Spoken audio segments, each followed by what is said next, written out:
probabilidade.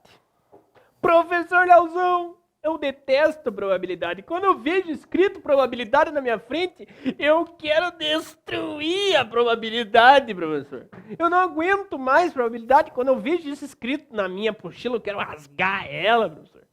Eu não aguento mais, eu detesto probabilidade. Então fica comigo. Depois da vinheta, você vai passar a amar a probabilidade.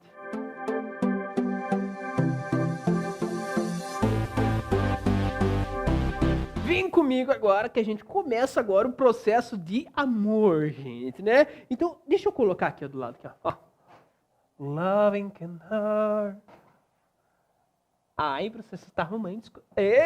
Olha só, agora a gente vai passar mais esse negócio aqui, ó. Primeiramente, vamos dar aquele pano de fundo, vamos lembrar dos conceitos, né?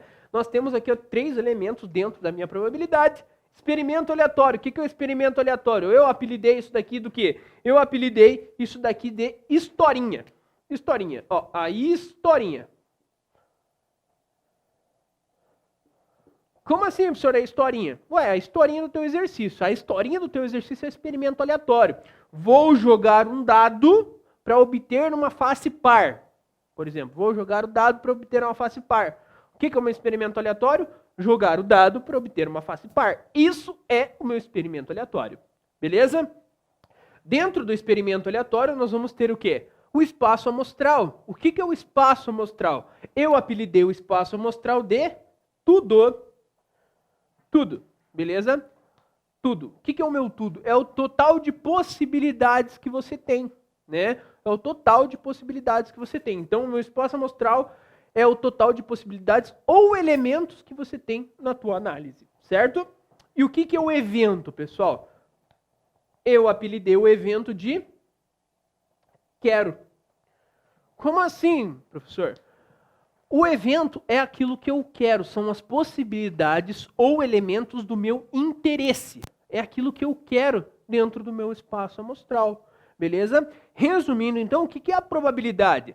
A probabilidade nada mais é do que o estudo da chance de uma das possibilidades, ou de mais de uma das possibilidades acontecerem. Então a gente estuda análise combinatória para a gente estudar todas as possibilidades que existem, né? Agora, a probabilidade é a chance de algumas dessas possibilidades acontecerem. Beleza? Isso é a probabilidade. Fechou?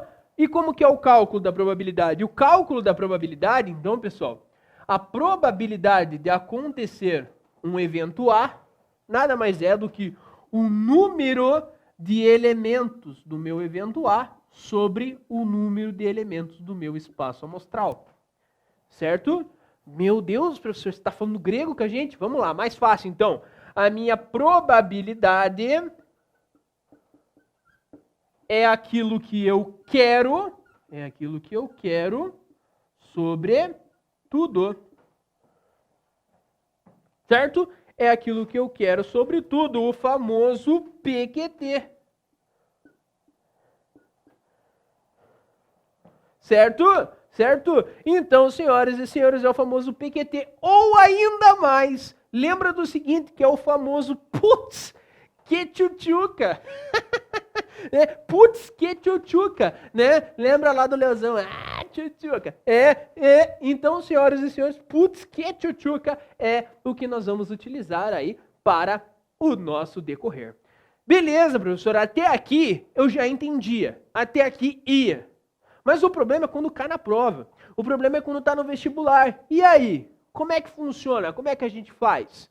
Então, vem comigo, senhoras e senhores, que eu peguei uma questãozinha da Universidade Federal do Paraná para a gente analisar. Beleza? Vai aparecer aí na telinha para vocês. Questãozinha, então, da Universidade Federal do Paraná de 2016, pessoal. Olha só. Ele diz o seguinte. Um dado comum com faces numeradas de 1 a 6 é lançado 2 vezes, fornecendo 2 números A e C, que podem ser iguais ou diferentes. Qual é a probabilidade de a equação ax² mais 4x mais c ter pelo menos uma raiz real? Olha só, pessoal. Então ele me deu essa equação aqui, ó, onde o A e o C são números, então, que eu obtenho aí jogando o dado 2 vezes, certo? E ele quer, então, que esta raiz tenha pelo menos uma raiz real. Então, pode ter uma raiz real ou 2 raízes reais, certo? E o que isso tem que acontecer? Então, pessoal, o que tem que acontecer, né? O que tem que acontecer para que isso ocorra, né? Obviamente que o delta dessa equação precisa ser maior ou igual a 0.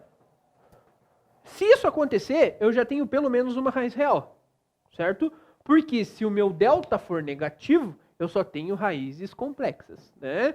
Então, se ele for maior ou igual a 0, eu tenho pelo menos uma raiz real, certo? Fechou. Dentro disso, então, pessoal, nós começamos a nossa análise. Olha só. Então, senhoras e senhores, o que nós vamos brincar aqui, então? Eu vou trabalhar com esse delta. Quem que é o delta? B ao quadrado menos 4AC. Isso tem que ser maior ou igual a 0. Correto? Tranquilo. Quem é o meu B? O meu B é 4. Então, 4 ao quadrado menos 4AC maior ou igual a 0. Certo? Então, eu vou ter 16. Esse menos 4AC eu já vou jogar para cá positivo. Então, maior ou igual a 4AC. Certo? Esse 4 vou jogar para o outro lado dividindo. Então, eu vou ter 16 divididos por 4 maior ou igual a AC. É a mesma coisa do que dizer que A vezes C tem que ser menor ou igual a 4. Então, o que ele está dizendo aqui para nós, pessoal? Ele está dizendo que os dois números, né, os dois números que eu vou obter aqui, ó, da jogada do meu dado, quando eu fizer o produto desses dois caras, tem que ser menor ou igual a 4. Certo? E agora entramos na probabilidade, certo? O que vai rolar aqui na minha probabilidade, então? Primeiramente, pessoal, eu vou calcular aquilo que eu quero, o meu evento. Aquilo que eu quero. Certo? O que eu quero são dois números que, quando multiplicado, dê menor ou igual a 4. Então, pode ser, por exemplo, cair a face 1 e a face 1. Certo? Pode cair ainda a face 1 e a face 2. Pode cair a face 1 e a face 3. Pode cair a face 1 e a face 4. Pode cair a face 1 e a face 5? Não, porque 1 vezes 5 vai totalizar em 5, já passou, não deu boa. Beleza? Então, pode cair a face 2 e 1. Certo? 2 e 1. Pode ser 2 e 2. 2 vezes 2, 4, deu boa. Pode ser 2 e 3, professor? Não, porque 2 vezes 3 já dá 6, que é maior que 4 e azedou. Vamos para o próximo. Pode ser 3 e 1.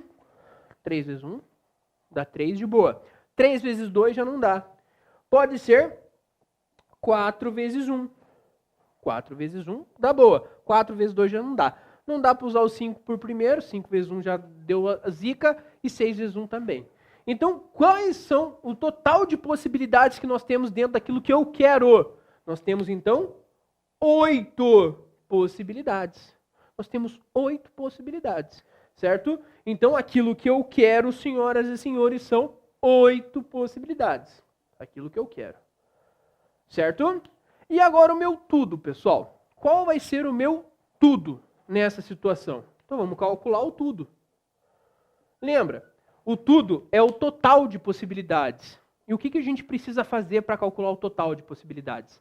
Nós precisamos recorrer à análise combinatória, porque a análise combinatória nada mais é do que o cálculo de todas as possibilidades. Vamos utilizar o princípio fundamental da contagem, né? Eu tenho 2 lançamentos. Qual é o total de faces que eu tenho para o primeiro lançamento? Eu tenho 6 faces. E para o segundo lançamento, eu também tenho 6 faces. Eu tenho o primeiro e o segundo. Quando o E, multipliquei. Então, multiplica 6 vezes 6, 36. Certo? E aí você lembra, né, pessoal? O que você tem que lembrar? Putz, que tchutchuca! Aquilo que eu quero sobre tudo, né? Senhoras e senhores, nós teremos, então, 8/36. Dá para você dividir por 4 em cima e por 4 embaixo, chegando em 2/9. Então, a probabilidade disso acontecer, senhoras e senhores, é 2/9. Fechou, senhoras e senhores? Tranquilo? Gostou? Então, dá o like, tá? Comenta e compartilha para que todo mundo se torne um conectado. Mas, professor, nem inscrito eu sou. Meu Deus do céu. Vai lá, então, se inscreve e ativa o sininho para você ver as nossas próximas aulas. Fechou, galerinha? Então, ó, beijo no seu coração. Até a próxima aula.